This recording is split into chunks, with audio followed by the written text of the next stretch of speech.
Hey there, welcome to the Marriage Unmasked podcast today. Um, we've got a big topic today. We are talking about the kind of energy that you bring to your marriage relationship. It's a huge deal. Energy is something that, and you can feel a different energy when you come into a room and somebody's grumpy or somebody is, There's tenseness, right? You can come and you can feel that there's something uncomfortable, or if somebody you can feel those things that people are giving off, and this is such a big topic. So we will see if we need a part two or not, because we want to start by covering something that has been one of the biggest struggles for us in our marriage. And we see it so prevalently in other marriages, and it causes such pain.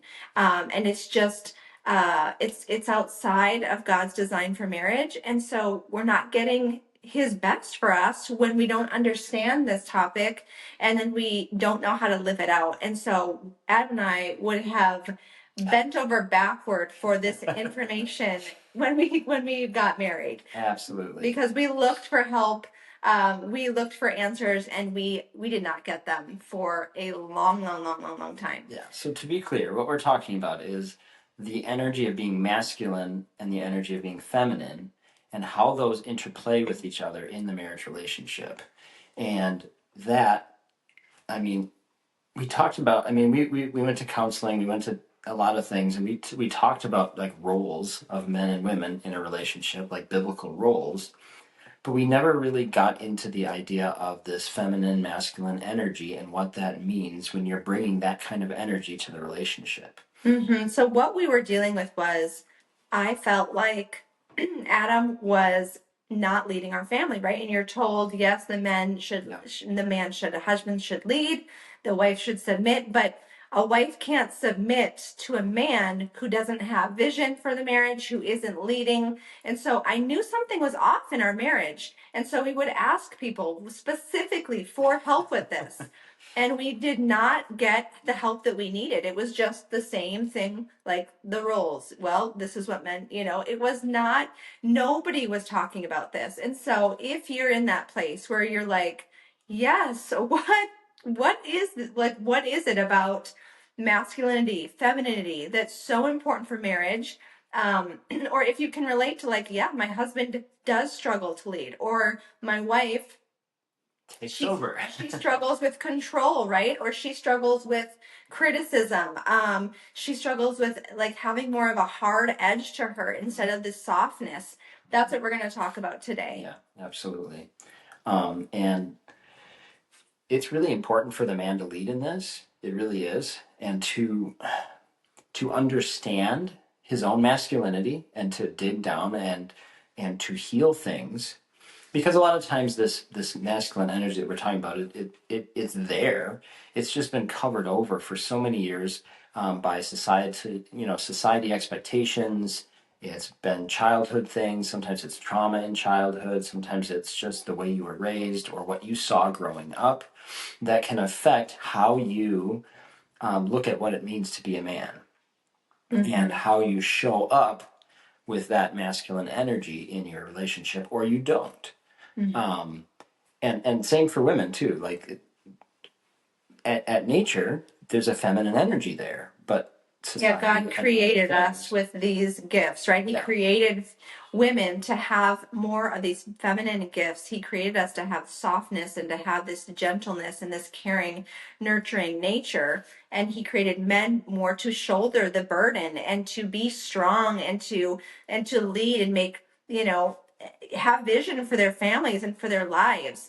And when we live outside of those gifts, for whatever reason, that's when major issues can come into the marriage. Confusion, pain, extra stress where there shouldn't be, deep wounds. And we have experienced all of that ourselves. And there's also a real loss of attraction. Like that is a huge deal. There's a big loss of attraction from both sides.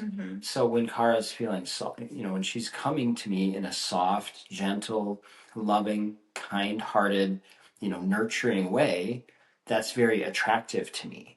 That actually, like, in some ways inspires me to step up. and to lead more and to be more strong and to be like, it gives me a I don't know, like it's like fuel. It's almost like a fuel that Mhm. then gives me space and energy to be stronger and to start to lead and do the things that are more masculine in the relationship. Mhm. And the same is true big time of Kara. You know, as I lead, I mean, they play off of each other. As I lead, as I am strong, as I'm a man who knows who he is and am grounded in who I am, know what I want, and I'm going after what I want, and very confident and very have a plan, then she relaxes into that. She relaxes more into her feminine and she's able to trust me. She's able Mhm. to lean in. She's able to be softer. And so they really do play off of each other quite a bit. Mhm. And I think so often we think of the biblical roles, and the biblical roles are awesome and they're important.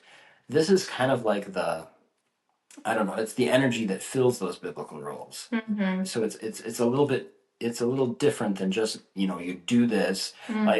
like it's almost like a rule. The roles can be almost like a rule, like men are going to do this, so this is what men do and this is what women do.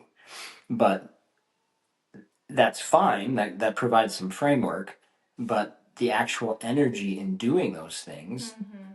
if it's masculine or if it's feminine, that makes a huge difference for all those reasons we talked about in the attraction and all of that. Mhm. Yeah.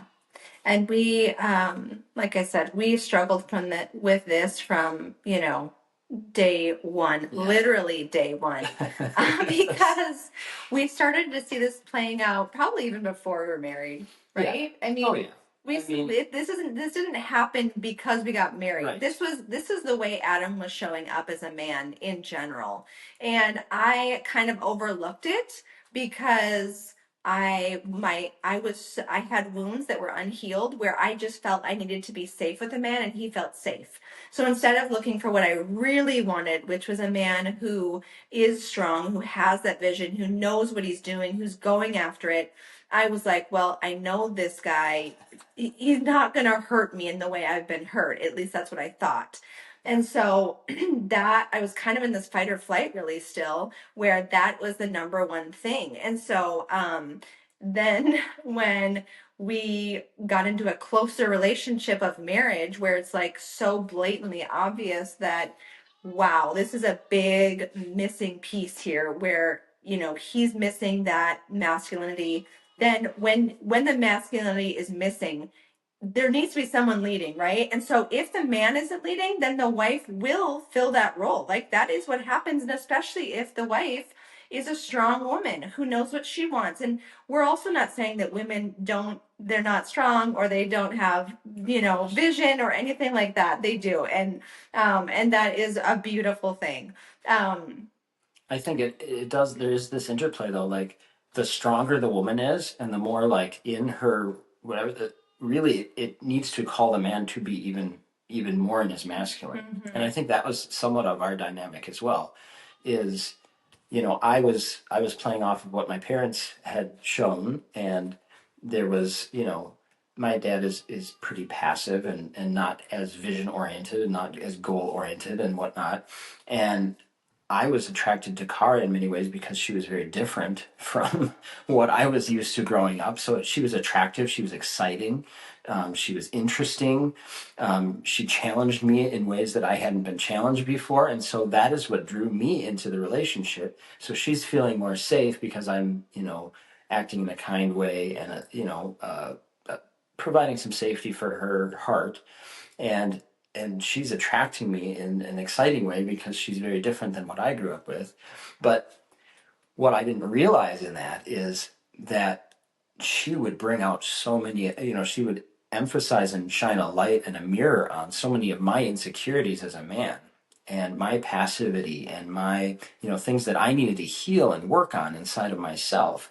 And so for so many years, I didn't understand this dynamic and I wasn't looking, I didn't know what was off because I was based off of what I'd grown up with, thinking that's what a man does and is. But if I would have been working on my masculinity from the get-go and really digging into what this means, what this is, where I needed to step in and step up, then I could have been growing this a long time ago. And she would have felt more relaxed in that environment.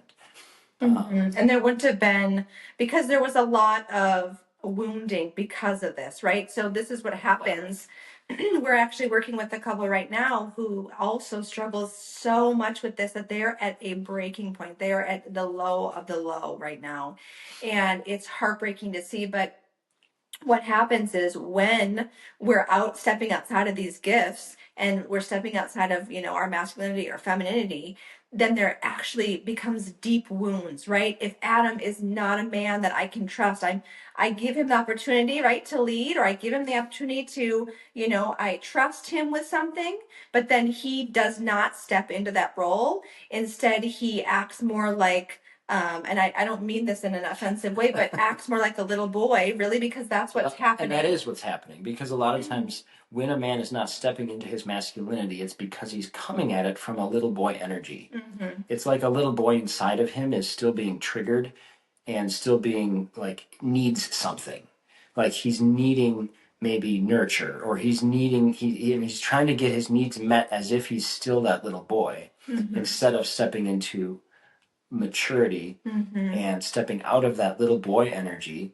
And sometimes it's very difficult to recognize and understand. You have to become aware of it first, and then you have to like really dig into what's going on. And there are some practices that you can start to do to try to heal that. But that's what's often happening at base is you're immature. You're coming with an immature energy. You're coming into this relationship as if you're a little boy and you're needing something from a woman.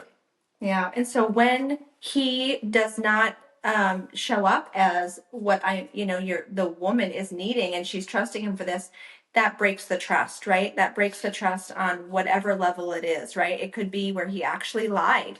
That's happened before in our marriage where a man will lie because he's trying to make himself appear a different way than he really is, or he's trying to say he's doing things that he actually isn't doing. And again, that's not a masculine quality. And so there can be big wounds. And the same thing from the wife. Like, if I am so frustrated because Adam is not meeting the need I have for a strong, safe place to relax into, then I start criticizing and I start, picking it apart or whatever. And that can cause deep wounds in how he sees himself as a man. And so there are, the further that you kind of go into this, the more wounds there can be. And so we want to help you if you do recognize this, even if there's just an inkling, or maybe you're like, yep, this is me. You're literally reading my mail, right? Like you are, I'm in your shoes, right? We want to help you. And so I want to give them a little example of so on our honeymoon is a good first example, right? Good example, yes. We go on the honeymoon. It's the first day we get there. Adam has been talking up this honeymoon. Yeah. I am like a romantic at heart, right? Like I am like, my honeymoon, you dream about this forever. And so we get there. I'm so excited to see, like, okay, the honeymoon suite, like, where are we staying? Adam has been like going on about this.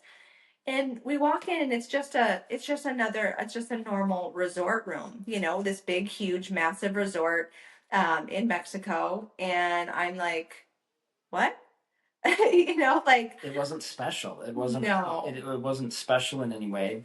And I mean, honestly, to me, it was special because I had a very different experience.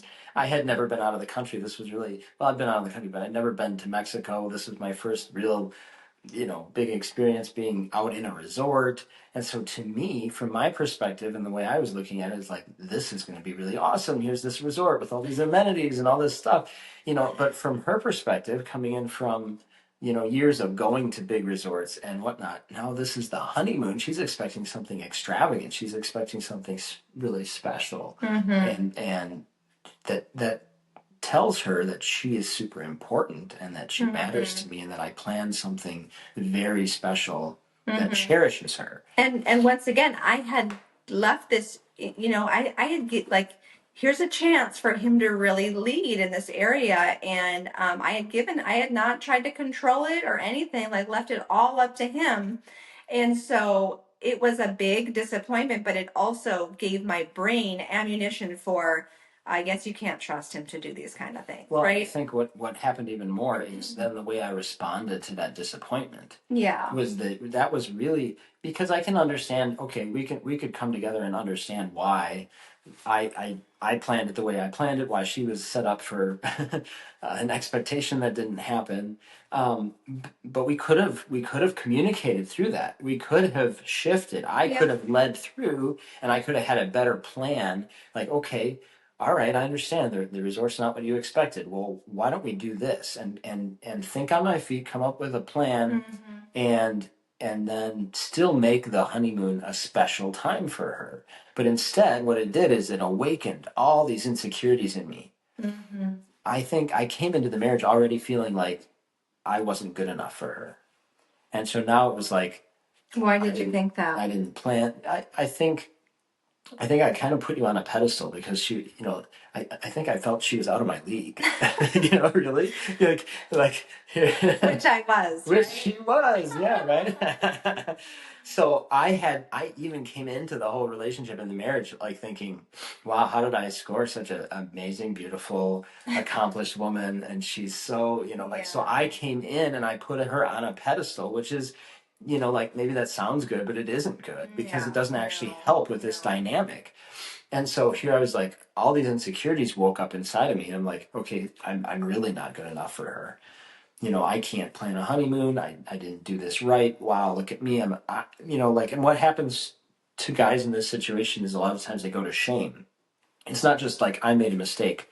It's like I am the mistake. It's not just I failed to plan. I am just a piece of garbage. I'm a failure because I didn't do this right. Because you're basing your sense of self in performance. Yeah, so he basically just kind of shut down and just, Yeah. like a turtle, like go into the shell. And so, whereas I'm still hoping he's going to do something, right? Yeah. I've been around men who are masculine and I know they handle things, right? They solve problems. But that has always been something that Adam has struggled with, because that is part of masculinity that he did not embody. Yeah. And so I now feel, and this you can apply this to any situation now, right? Because he doesn't handle what he needed to handle. He's not handling his business. And so I feel, and he's not solving for it either. So then the woman feels like, okay, I have to solve for this. It is now my responsibility. I have to take over. He is not, he's like sitting in the corner, like, you're going to do something. And so I feel like I need to step into that. I need to lead. Somebody needs to move this relationship forward. And so, and you, like I said, you can apply that to, Yeah. than anything. And that is what we have experienced over and over and over and over again. And like I said, it wears you down. It causes deep wounds, and like Adam said before too, the loss of attraction. You don't, why would you're just not attracted to somebody who is not acting in this way that you were designed to. They're designed to bring out the best in you. And so when they're not acting in those gifts, it actually brings out the worst in you. And it is a very hard cycle to get out of because somebody has to do something different. Somebody needs to step into their gifts. Yeah. The woman needs to step into his gifts, or the man. And really, ideally, both together. I mean, just yes, constantly working on this because it feeds off of each other either way. So either it feeds in a bad way where both are really tearing down each other and actually harming the ability to like get these gifts going again, or the other way where you're really feeding in to each other and like your masculinity is bringing out her femininity, like it can build and build and be much much more. And when you are bringing that out in each other, holy cow, guys, sparks are flying. Like, the bells are ringing. It is a beautiful, amazing thing. Yeah. And thankfully, we have experienced that as well. Yeah. So we have seen all ends of the spectrum here. And I am just encouraging you that this is worth the effort. We know it takes a lot of work.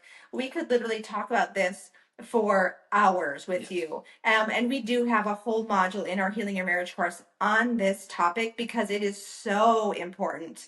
It affects so many marriages. I think now more than ever, Oh, yeah. men are not stepping into their masculinity. And now more than ever, women are struggling because they have experienced men who are not stepping in their masculinity and they're not great leaders. And so the women have now felt they need to step into control. And that's really, I came into our marriage, our relationship with wounds with men. And so I was on that like safeguard, like, always alert for when I need to protect myself, when I need to step in and keep things, safe for myself. And so that is what has happened too. But we want to offer you so many incredible resources. And so we are going to put in the show notes. I have a free guide for wives to help them relax into their femininity and encourage their men to step into their masculinity. And so you can find that link. And then Adam has his. Yeah, I have a guide also on like how to respond instead of react when your wife is getting angry and getting upset with you, which is often a time that often can trigger some of those little boy energy again. Mm-hmm. Yes, yep. So those are both links to that, both in the show notes. And like I said, our Healing Your Marriage course, the whole module on this. But honestly, this is another area where you may want to book a coaching session with us because this is a deep, Yeah. deep issue and it takes a lot of healing. This is not something that you just magically snap your fingers and okay, I'll be more feminine. Oh yeah, I'll be more. No. There's a process that happens. It really is. It's a process of awareness. It's a process of like growing in skills in this area and developing things and then embodying this energy more and more. Mm-hmm. So it is a process and it takes time and it's cyclical. Sometimes it's not linear. It's not like everything is just always going in the right direction. Sometimes you have steps back and there is a need for patience and love and a lot of communication as you work through these things. Mm-hmm. And we don't want to be like downers here. We do also believe that it's such valuable work. It is worth the effort. And we believe that God is going to bless your work. He has so much hope for you with healing in this area and all the other areas that may be needing healing in your marriage. And we want that for you too. We are here to encourage you and work with you. So if you are struggling with this, if you have any questions, please reach out. We would love to hear because we will be doing more podcasts on this topic. So reach out, email, comment, tell us what questions you have. And when you rate the podcast, which we would love and appreciate, feel free to share your thoughts on this as well. We love to hear from you guys and we appreciate your support so much. So we pray that this was so powerful for you. Maybe it was just the first step in like the awareness, right? Like, oh goodness, is this what's been going on, right? Is this the first thing that we need to focus on? Because it is a really big deal for marriage. So thanks for joining us and we will see you next time.